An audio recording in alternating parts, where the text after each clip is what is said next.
আসসালামু আলাইকুম, সবাই কেমন আছেন? আশা করি ভালো আছেন। তো যারা কুয়াকাটা আসবেন তাদের উদ্দেশ্যে আমি একটা কথা বলতে চাই, তো সবারই কাজে লাগবে। তো মূলত কথাটা হচ্ছে, আপনারা যারা কুয়াকাটা আসতে চান তারা এখানে কিন্তু অনেক ধান্দাবাজি পাইবেন, যেমন ফটোগ্রাফার, বাইক চালক, তারপরে হোটেল। তো ফটোগ্রাফারের ব্যাপারটা বলি, তারা কিন্তু প্রথমে আপনারে বলবে যে আসেন ছবি তোলেন, আপনি বেছে বেছে নিবেন আনে যে কয়টা মন চায়।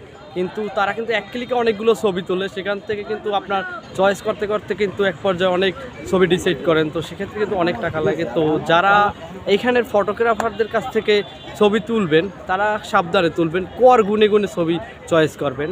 আর সেকেন্ড কথা হচ্ছে, এখানে আসলে আপনারা দেখতে পারবেন যে বিভিন্ন বাইক ড্রাইভাররা আছে, তারা কিন্তু আপনার পিছনে ঘুরপাক খাইবে যে ভাইয়া চালান কিলো 20 টাকা।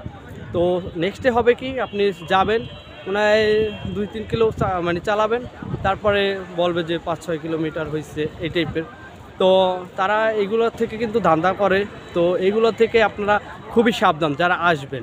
তারপর হোটেলের যে বিষয়টা, সেটাও কিন্তু সেমভাবে, আপনি যদি কোনো তরকারি যদি দাম না জিজ্ঞেস করে খান, তাহলে কিন্তু সেক্ষেত্রে কিন্তু আপনারাও মানে মুরগি বানাবে। সো এই ক্ষেত্রে মানে সব জায়গায়। তারপর আমার পিছনে দেখতেছেন যে ওই যে এগুলো মানে ছাতা টানানো যে মানে কি বলে, ওইখানে বসে যে বিশ্রাম করে, তো ওইখানেও ওই রকমের সেম। তো আপনি বসবেন, কিছুক্ষণ পরে মনে করেন যে আসবে লোকজন, আইসা বলবে যে টাকা দেন, তো তারা ঘন্টা মনে হয় 30 টাকা করে নেয়।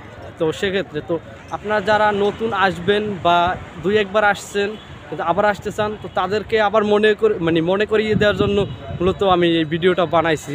তো সবার যদি কথাগুলো ভালো লাগে তাহলে অবশ্যই লাইক কমেন্ট শেয়ার দেবেন। তো ধন্যবাদ।